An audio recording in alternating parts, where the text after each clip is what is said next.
Então, gente boa, estamos no ar. Glória a Deus por mais esse momento, mais esse dia que a gente tem para estudar a palavra de Deus no nosso curso de discipulado no Maturidade Cristã.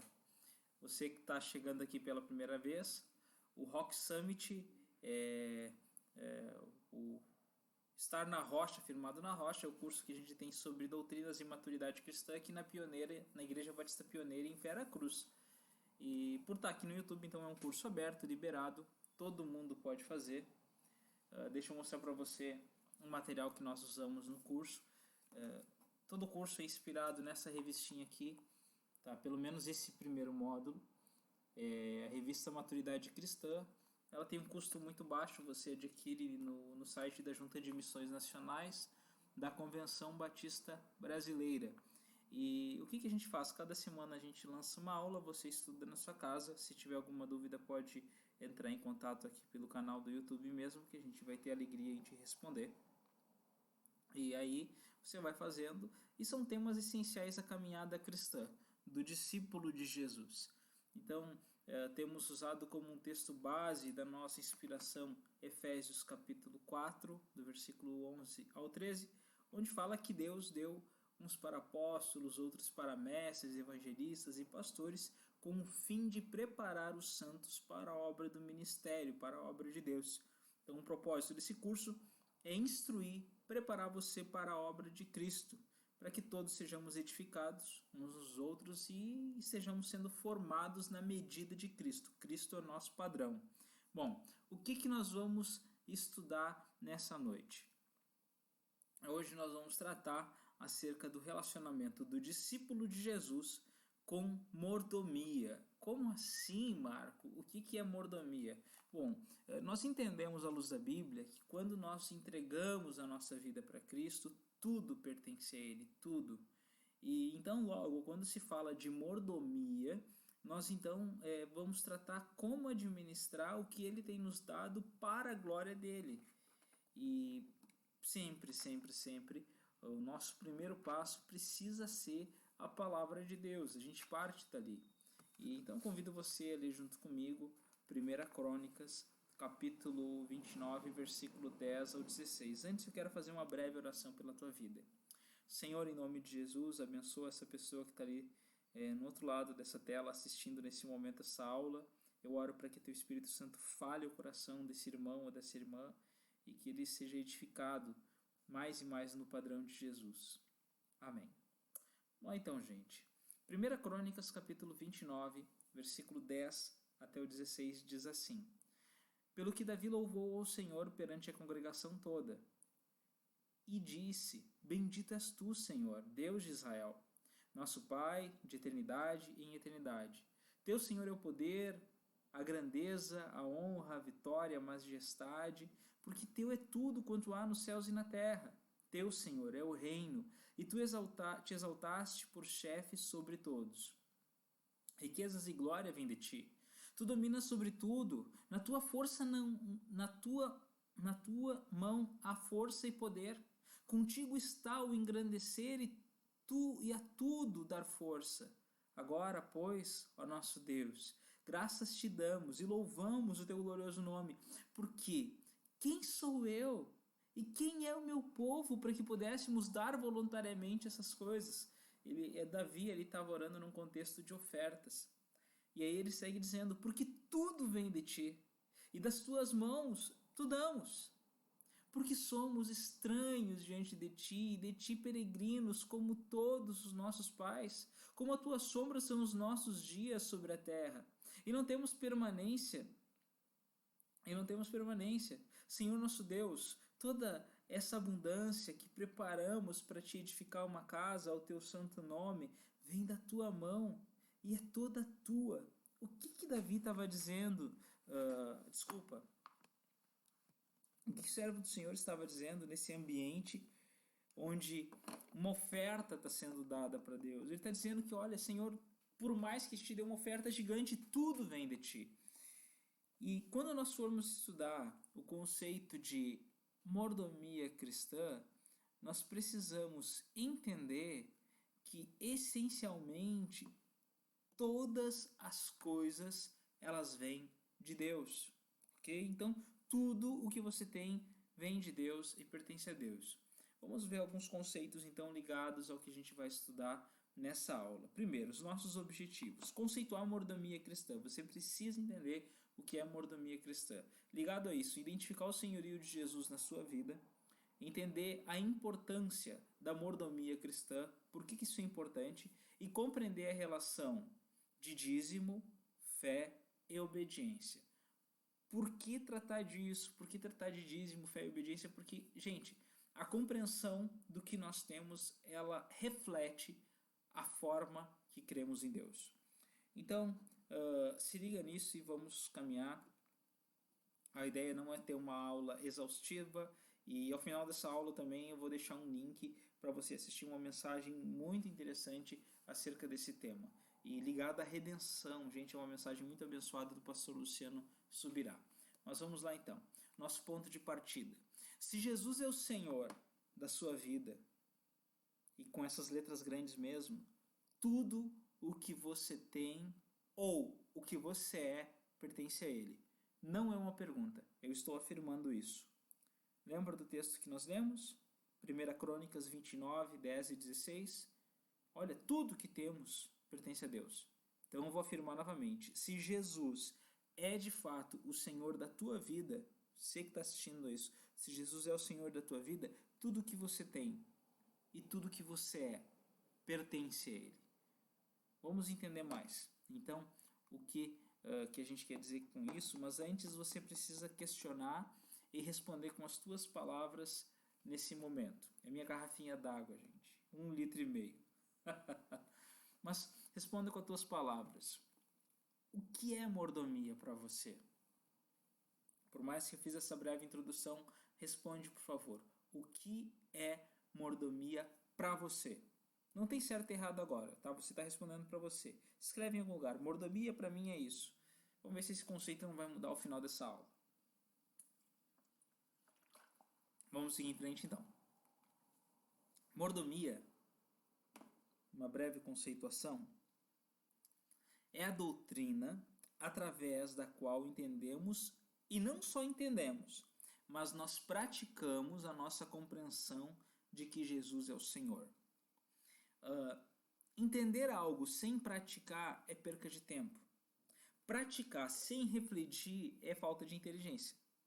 Se nós queremos ser bem-sucedidos na área em que tivermos as nossas vidas, ou desenvolvermos o nosso trabalho, ou na área que for, nós precisamos entender algo e praticar aquele algo. Trazer conhecimento da cabeça para a mão. Você lembra que lá no Antigo Testamento, em Deuteronômio, falava que tinha que ter a palavra de Deus na frente e amarrada na mão? O conceito está ali. Então, vamos lá. Primeiro, quem somos? Se Jesus é o Senhor, à luz da Bíblia, tá? Eu estou considerando que você já tem uma experiência com Jesus, você que é o aluno, você que está aí do outro lado. Se Jesus é o Senhor, quem nós somos? Bom, à luz da Bíblia, nós seremos então os súditos desse Senhor, os servos desse Senhor. Romanos capítulo 8 diz o seguinte: vós, porém, Paulo escrevendo para os romanos, não estáis na carne, mas no Espírito, se de fato o Espírito de Deus habita em vocês. E se alguém não tem o Espírito de Cristo, esse tal não é dele. Ou seja, se você está em Cristo, você é de Cristo e você tem o Espírito Santo, o Espírito de Cristo. Se, porém, Cristo está entre vós, o corpo, na verdade, está morto por causa do pecado, mas o Espírito é vida por causa da justiça. Que justiça é essa? A justiça de Jesus. Se ele habita em vós, o Espírito daquele que ressuscitou Jesus dentre os mortos, esse mesmo que ressuscitou a Cristo Jesus dentre os mortos, vivificará também o vosso corpo mortal, por meio do seu Espírito que em vós habita. Segue em frente. Assim, pois, irmãos, somos devedores, não da carne, como se constrangidos a viver segundo a carne.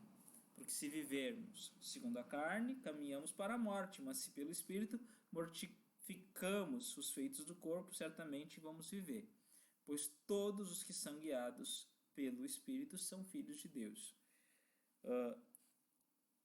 quando nós entendemos a nossa postura como servos, como filhos, nós acabamos tendo acesso ao Espírito Santo de Deus.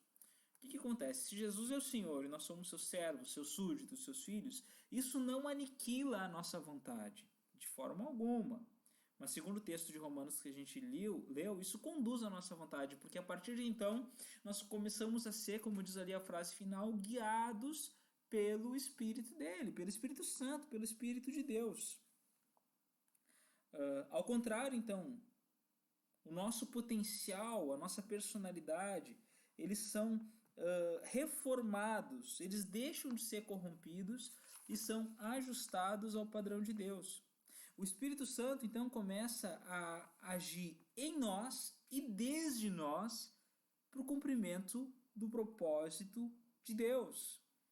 Jesus estabelece um potencial da nossa personalidade, do nosso ser, do nosso caráter e das nossas vontades. É importante entender isso quando a gente vai tratar de mordomia, porque mordomia, finanças ou a gestão do que Deus nos dá não é algo separado do que nós somos. Se Jesus salvou você, o propósito dele é de usar integralmente a sua vida para a glória dele. Não quer dizer que você não vai se deleitar, que você não vai aproveitar, que você não vai usufruir dessas bênçãos que ele tem te dado. De forma alguma, não quer dizer isso. Mas quer dizer que o seu propósito principal vai ser glorificar o nome de Deus. Ainda considerando quem somos, nós precisamos entender que como o Senhor Jesus reforma a nossa personalidade, então muda a nossa vida, tudo pelo poder do seu Espírito. Não é algo mecânico, você não se reforma. É o Espírito Santo de Deus que entra em você e começa a reformar a tua história, reformar a tua vida. Como eu falei, personalidade, o seu ser, o seu caráter e as suas vontades. Ou seja, tudo que você é, tudo que você tem começa a apontar para Cristo. Você deixa de ser, no momento de que você é salvo, você deixa de ser escravo do pecado e agora começa a caminhar com aquele que te salvou da tirania do pecado. Você começa a se tornar uma pessoa verdadeira. De fato, antes você estava morto, agora você vive em Cristo Jesus. Ok, quem é esse Jesus? Você descobriu que você é servo. Você é servo, você é filho, você é um discípulo. Quem é esse Senhor? Quem é esse Jesus? Bom, sabemos que Cristo é o Senhor. Colossenses 2, 9 e 10 diz que nele, em Jesus, habita corporalmente toda a plenitude da divindade. Também nele a gente é aperfeiçoado. Ele é o cabeça de todo o principado e potestade. Uma afirmação que eu gostaria de ler para você acerca desse ponto, antes de partirmos para a reflexão, é o seguinte: Ele é o Senhor, porque somente Ele, somente Jesus, pode assegurar a nossa libertação do mal. Ele é o Senhor porque Ele nos ama e deseja continuar demonstrando o seu amor por nós através de toda a vida. Por quê? Porque Ele quer nos usar para sermos canais de sua salvação para todo o mundo. Você é salvo, começa a ser um instrumento de Deus. E finalmente, porque Ele continuar a ser nosso Senhor na eternidade.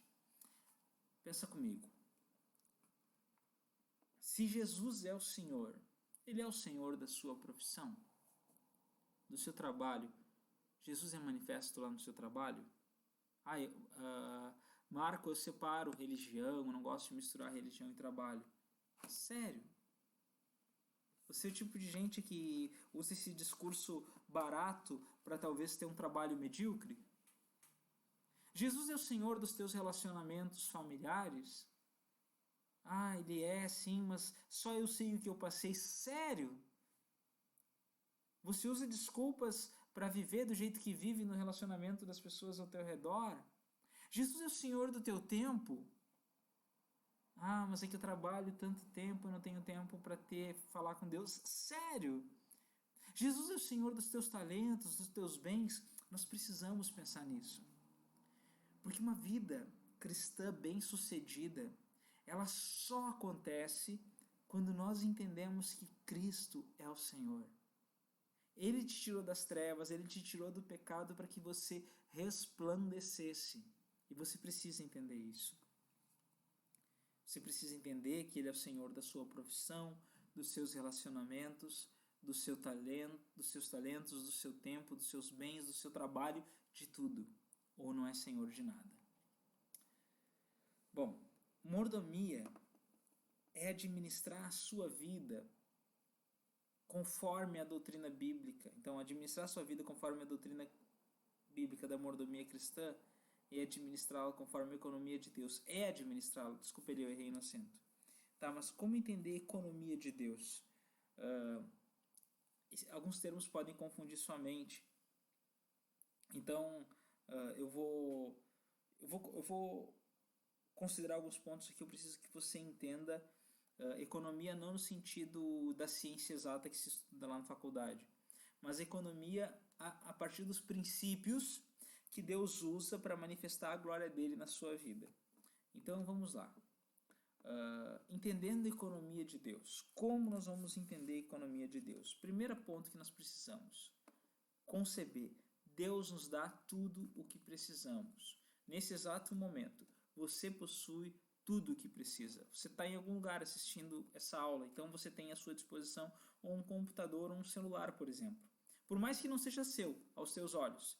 Se não é seu, Deus moveu o coração de alguém para te emprestar para que você tivesse acesso a essa aula.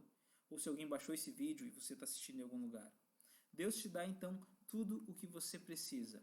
Mateus 5,45 diz o seguinte: para que vos torneis filhos do vosso Pai Celeste, porque Ele faz o que? Nascer o sol sobre maus, bons, e vir chuva sobre justos e injustos. Tiago diz que Deus não faz acepção de pessoas, ok? Então, entenda que você tem em mãos hoje o que você precisa.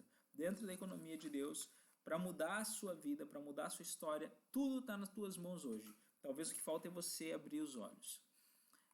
Não somente Ele nos dá o que nós precisamos, nós precisamos entender que Ele tem um propósito para tudo que Ele nos dá. E nós devemos adorá-lo com isso. Uma boa administração consiste em descobrir e realizar esse propósito de Deus para cada bem ou valor que você possui. O seu tempo é um bem que tem valor.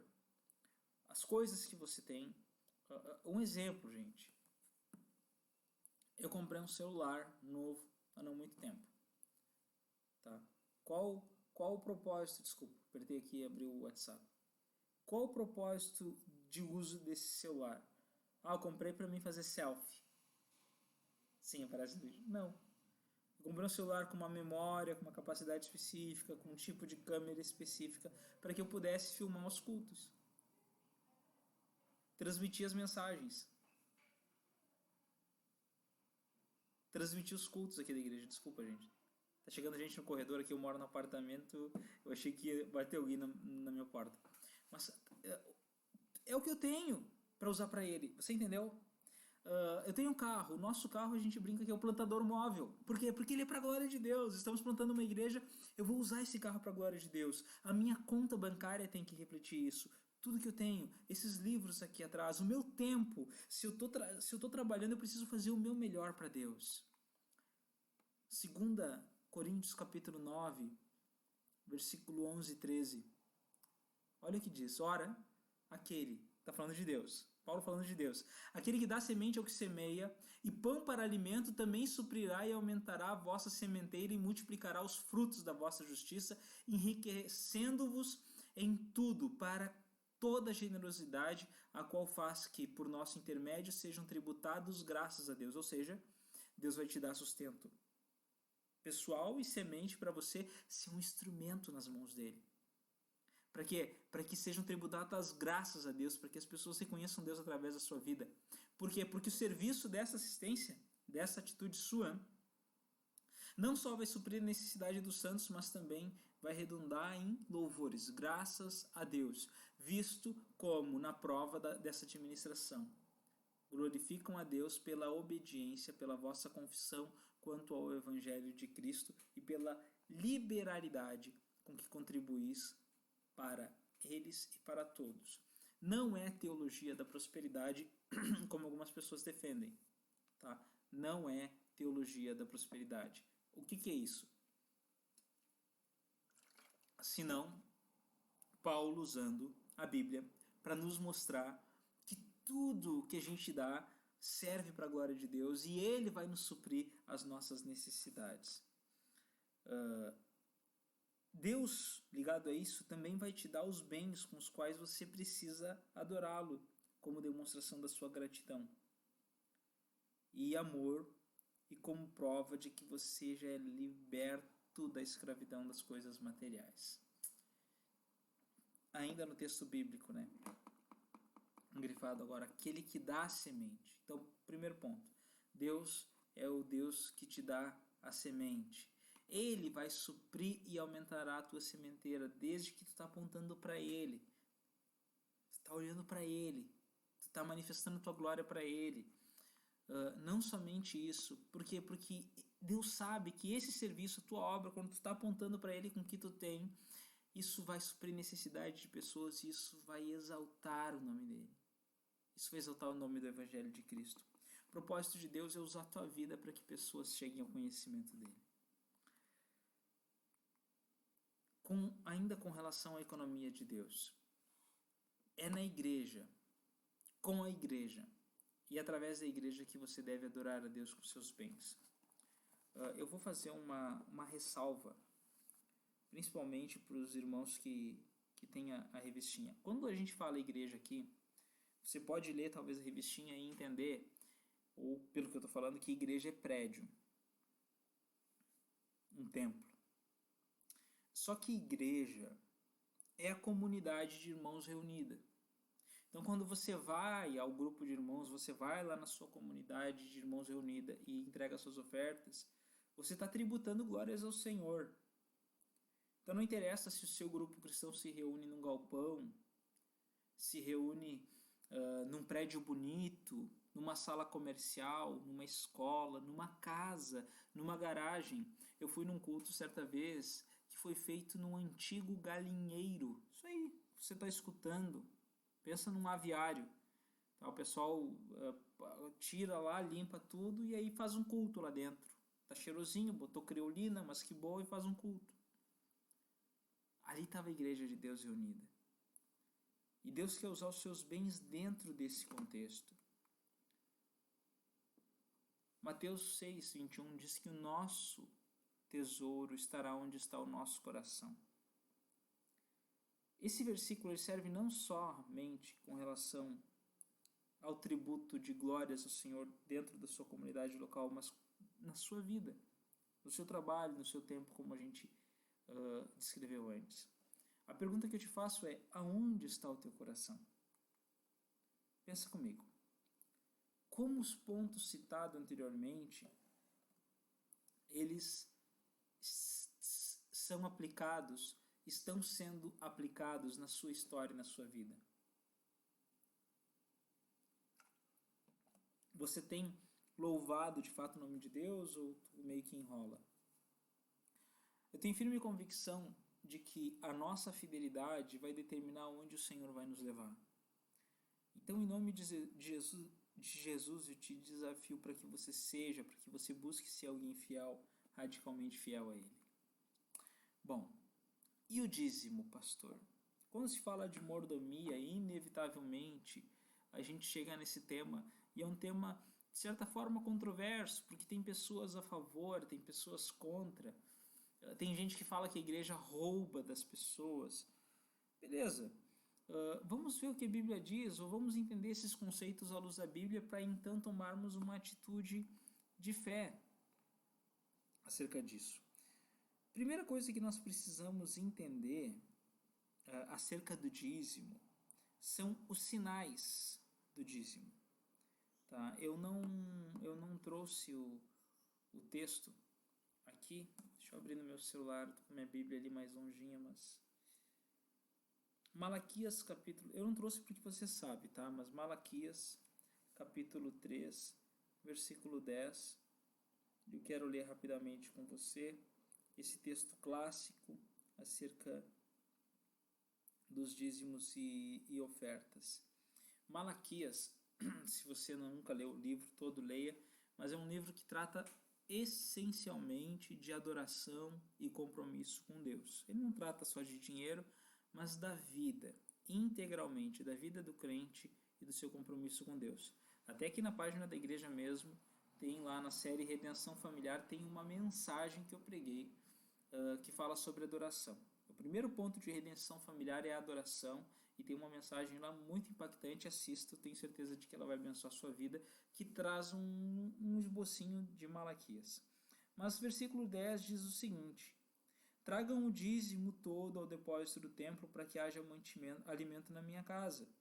Ponham-me à prova, diz o Senhor dos Exércitos, e vejam se não vou abrir as comportas dos céus, derramar sobre vocês tantas bênçãos que não terão nem onde guardá-las. Quando nós consideramos dízimo, nós precisamos entender o seguinte: dízimo é um sinal de graça, primeiro ponto. Por quê? O ambiente de Malaquias, onde esse texto foi escrito primordialmente, era um ambiente de pecado. O pessoal não estava vivendo em Deus e para Deus. Numa outra aula, também numa das mensagens lá de redenção familiar, eu comentei, há uma diferença muito grande em viver como se fosse para Deus e viver para Deus de fato. E o Senhor nos chama a viver para Ele. E nesse ambiente, Deus pega e fala assim: olha, galera, eu estou dando tudo para vocês, eu estou dando 100%. Eu desafio vocês a pegarem 10% só disso e reservarem para o culto, para a manutenção do culto. Gente, 10% só. Deus dava 10 reais para os caras, o que Deus estava falando assim, ó, gente, é só um pila, R$1 só, quero que vocês guardem para mim. Na prática é isso. É uma manifestação, um outro elemento, dízimo é um sinal de testemunho, porque é uma manifestação pública. É uma manifestação dos seus desejos, de que você pertence a Deus, de que você se entrega a Deus, é uma manifestação da sua fé. Dízimo é um sinal de adoração, porque você está dando algo para Deus, não é só uma necessidade espiritual, mas uma atitude da alma, você está se derramando diante de Deus. Dízimo é um sinal de comprometimento com a igreja local. Lembra, a igreja é um corpo, você está comprometido com aquela unidade, você quer ver as coisas acontecendo, você quer ver o serviço sendo prestado aos seus irmãos. E dízimo é um ato de obediência. Porque o que ele fala aqui? Tragam todo o dízimo. O versículo não diz mandem trazer, o versículo diz assim, ó, vocês mesmos façam. O versículo diz assim, não diz assim, só algumas coisas, não todos os dízimos. Deixa eu falar, tem outra série de mensagens, inclusive eu quero pregar sobre isso daqui a um tempo na igreja, mas dízimo, se você for ser radical à luz do Antigo Testamento, é 27% de tudo que você tem. E nós entendemos que Deus nos dá tudo, tudo é de Deus, então esses 10% são a base da nossa contribuição, 10% é a base da minha contribuição. Para onde que a gente vai levar isso, esses dízimos? Quando fala a casa do tesouro é um local apropriado para adorar a Deus. Pensa comigo. Está na lição de casa. Só quero que tu pense comigo um ponto final. Se tudo que temos é de Deus, por que não, através da doutrina da mordomia, nós usarmos tudo isso para multiplicar nele? Glorificar o nome dele. A lição de casa é muito simples. Você precisa, quem tem a apostila, preencher a apostila. Todos, quem tem e quem não tem, assistir essa celebração da redenção, dízimo, celebrando a redenção, o pastor Luciano subirá. E eu tenho certeza de que Deus vai falar com você profundamente. Espero que Deus tenha movido seu coração até aqui. A aula de hoje, então, tratou de maturidade cristã ligada à mordomia cristã. O tempo foi curto, vai dar 30 minutos com alguns cortezinhos, né, paradinhas que eu dei, umas 30 minutos direto até aqui. Peço que você siga orando pelo nosso ministério, interceda, porque as coisas são feitas ainda de uma forma bem, entre aspas, amadora, ou seja, a gente usa o máximo o que a gente tem. Eu não tenho um ótimo computador ou um ótimo programa para edições, mas a gente tem feito com amor e eu tenho certeza de que Deus pode te abençoar através desse material. Se Deus tocar o seu coração, considere ofertar nessa obra. Se você tem usado esses vídeos, tem aqui as orientações aqui no canal mesmo acerca de como proceder com oferta.